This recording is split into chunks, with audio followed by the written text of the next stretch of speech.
Attorneys are trying to reduce the bond for a Walton man who is a person of interest in two murder investigations, one in Indiana and one in Kentucky. 9 News reporter Tom McKee is here to explain why. Tom? Well, Carol, police in Aurora and Florence have ongoing murder probes that so far have not produced any arrests. Meanwhile, Charles Robert Stephenson is in the Boone County Jail on a $50,000 cash bond for alleged evidence tampering and drug trafficking. His attorney claims his client should not have to remain behind bars while investigators try to build cases against him. Charles Robert Stephenson is being represented by public defender Steve Florian, who believes a proper bond should be $2,500 instead of $50,000 cash. In his mind, tampering and trafficking aren't major offenses. Florian told me he's not going to waive Monday's preliminary hearing at Boone District Court because he wants to hear the charges against his client, charges he calls minor allegations.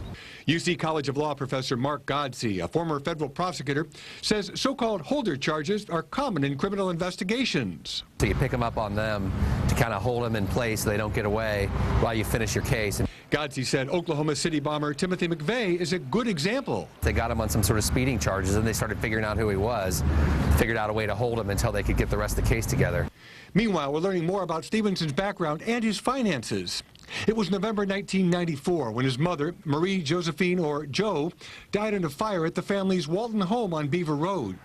It was a year after his father died, so Stephenson was named executor of his mother's will and inherited the entire estate valued at $326,000. He used what was the home's basement for his insurance business.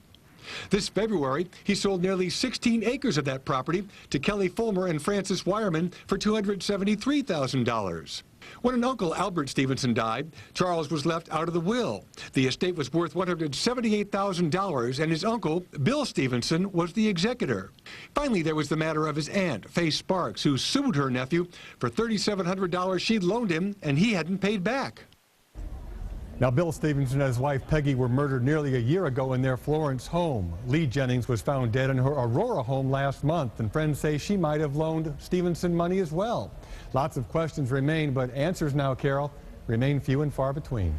All right, Tom McKee, thanks for that report.